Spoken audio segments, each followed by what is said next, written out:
না। খাদিজা ডাক দিয়ে বলে, নবী গো, চাদর একটা দরকার। আল্লাহর পয়গম্বর বললেন, এই খাদিজা, একটা চাদরের টুকরা মাত্র, লাও আরাফতি জিলদি লা উতিয়ান্নাকি ইয়া খাদিজা। যদি বলতাম মুহাম্মাদের গায়ের চামড়া কেটে দিতে হবে, আমি চামড়া কেটে তোমার দিয়ে দিতাম। কিসের চাদর? খাদিজা খুশি হয়ে যায়। নবী বললেন, আর কিছু বলবা? বলে, নবী 2 নম্বর কথা বলি, আমাকে যখন কবরের মধ্যে রাখবেন, কবরের মাটিটা আপনি একটু পাড়াইয়া দিয়েন। বলে, কেন? আপনি বলছেন তার কবরে আযাব হবে, তার কবরের মাটি পৃথিবীর 2 প্রান্তে যাবে, বিদ্যুৎ গতিতে চাপ দিয়া পাজরের মধ্যে হাড্ডিগুলি ঢুকাইয়া দিবে। ও নবী, আপনি যদি পাড়াইয়া দেন, আপনার কদমকে ওভারটেক কইরা কোন মাটি আমাকে চাপ দিবে না, আমি আযাব থেকে বেঁচে যাব। নবী বললেন, তোমার কথা রাখলাম। বলে, ও পয়গম্বর, তাহলে আমি 3 নম্বর কথা বলতে চাই। আমাকে যখন কবরের মধ্যে রাখবেন, ওই সময় আপনি একটু দয়া কইরা পায়ের মুটকি নিজে খুইলেন, মাথার মুটকি নিজে খুইলেন, চেহারাটা একটু কেবলায় ঘুরাইয়া দিয়েন। বলে, কেন? আপনি বলছেন যার আযাব হবে তার ফেরেশতারা চেহারা ঘুরাইয়া দিবে।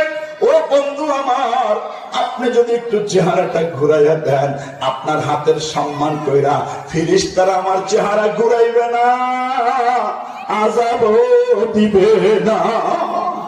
ও নবী, আমার কথাটা রাখবেননি। নবী আমার কান্না শুরু করে দিলেন। এই বক্তব্যের 1 সপ্তাহ যায় নাই, খাদিজা দুনিয়ার থেকে বিদায় হয়ে গেলেন। এই খাদিজা যেই দিন মারা যায়, তার 3 দিন আগে নবীর চাচা আবু তালেব মারা যায়। নবীর মনে কষ্ট, লম্বা কথা। ফাতেমা ঘরে গেলেন, চাদরের টুকরা আনলেন, বাবার হাতে দিলেন, কাফন দাফন হলো। আল্লাহর পয়গম্বর কবরে নামলেন, মাথার মুটকি খুলে দিলেন, পায়ের মুটকি খুলে দিলেন। সাহাবীরা দূরে, কারণ মাহরাম ছাড়া কেউ তো আগে কবরের কাছে যাইতে পারে না। নবী আমার দাফন কাফনের ইন্তজাম করার আগে চেহারাটা কেবলায় ঘুরাইয়া দিলেন, কিন্তু দাঁড়াইয়া চিন্তা করে, শেষবার খাদিজারে দেখে যায়, নিচের দিকে তাকায় দেখে খাদিজার চেহারা কেবলায় না, আসমানে ঘুরে গেছে। খাদিজার চেহারা যখন আসমানে ঘুরতে দেখলেন, আল্লাহর পয়গম্বরের কলিজা কেমন যেন হয়ে যায়। নবী আমার আবার মাথাটা নিচে রাখলেন, নিচের দিকে মাথা দিয়ে দেখে আবার চেহারা কেবলার থেকে ঘুরে গেছে। নবী আবার বাঁকা করলে, এবার দাঁড়াইয়া চোখের পানি ফেলে জিবরিল আমিন আসলেন, নবীর সালাম দিলেন। ওগো পয়গম্বর, প্রশ্ন করতে চাই, আপনি কেন পেরেশান?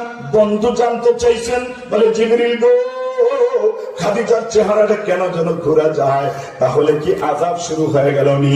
বলে, না পয়গম্বর, আপনার কথা মানবো না।